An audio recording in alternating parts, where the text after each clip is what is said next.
This is a story about the River Onny and how a group of local people came together to help save it from potential harm. I've grown up alongside this river and I've always loved swimming in it with my family and friends. I've seen these signs about saying stop the pipe and I wanted to find out more.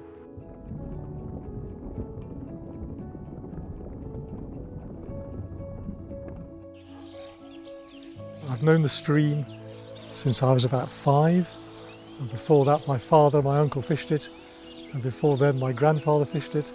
It's a real nursery here for Atlantic salmon. Lots of people come down here. You can probably see just upstream there's a little beach area, so the kids come and paddle in here.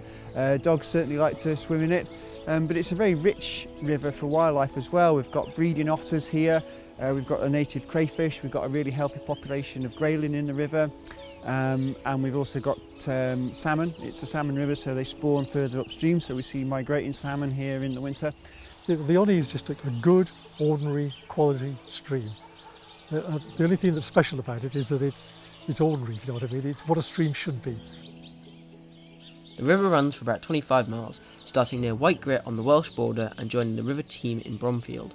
The River Clun runs for 28 miles from a place called Anchor and flows into the Teme and Lintwood Down. The River Clun was made a special area of conservation back in around 2004, and that was because of the freshwater pearl mussel that lives in the river.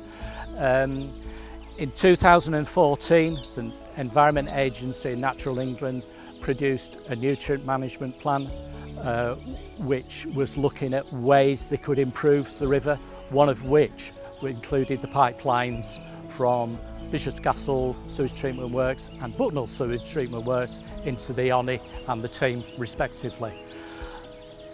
They kind of were discounted for a while, but then in about 21-22 Natural England, Severn Trent, the Environment Agency and Shropshire Council formed the Strategic Clun Liaison Group, and they resurrected the idea of certainly the pipeline from Bishopscastle to the Onny, and that's what we're fighting against. So what Severn Trent are proposing is a tiny bit of improvement that's going to go nowhere near to making it acceptable for the pearl mussels. But what it does do, what they are doing, by taking the effluent from Bishopscastle and putting it in the Onny, it's opening up house building in Bishopscastle, which has been restricted because of the protections of the pearl mussels. And one of the concerns we have is that if you look at the River Kemp, which is where the current effluent from the Bishopscastle sewage works flows into, you won't find any salmon in that. People think that effluent is sewage, and it isn't. It is clean water, because people don't understand the processes that sewage goes through. There are 3 to 4 processes in the sewage treatment process, where we separate solids, we clean the water, etc. But most people think that it is raw sewage, and that is not the case. I'd find downstream of a sewage treatment works, you'd just get this one organism called a chironomid. You used to get thousands of them, but very little else. Whereas here, we're getting invertebrates that are indicative of a healthy river. Just on this very stretch, we do some fish monitoring during the summer, and the fish that are that big, the little 1-inch ones, 90% are young salmon that have come up the river and spawned. These little salmon that we've got in the Onny, in the Clun, in the Upper Teme, they're going to get down to the bottom of the Severn there, and they're going to head to the northeast Atlantic, so probably beyond Shetland out to the Faroe Islands, spend a bit of time there feeding. They're going to head over to Greenland, and then they're going to come back to the River Severn, back to the Teme, and try and find the area that they'll probably generally spawn in. It's good to see a steady run of salmon smolts coming down the Upper Teme here. So they're there, and we've managed to tag them.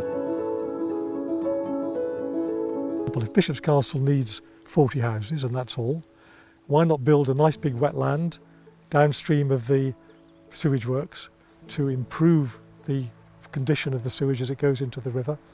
By doing that, you could have such an improvement to what goes into the river at Bishopscastle that you could have a big improvement there, but still allow another 40, 50 houses. So you get a big net improvement, but a small increase in pollution from those houses. 8 million quid should go into improving what's coming out of the sewage works, not just dumping it somewhere else. Severn Trent announced their pipeline proposal in December 2024. The Onny Preservation Group was formed and launched an online petition to stop the pipeline, which had reached 8,000 signatures within a month. A public meeting was held that had over 200 people attending who were against the proposal, and on the 10th of May, Severn Trent published a press release stating that the pipeline proposal had been scrapped because it was not possible to guarantee that there would be no impact on the Onny. We have to look after the natural environment because rivers are, literally, they capture, store and move our water. In the last 5 years, we have worked with lots of different organisations and we have given them grants to enhance and improve different habitats. So that's all about delivering additional biodiversity benefits, because we know that when we look after nature, we tend to look after the water as well. This just shows that big corporations can work with small environmentalists and locals to create a better world for the natural environment.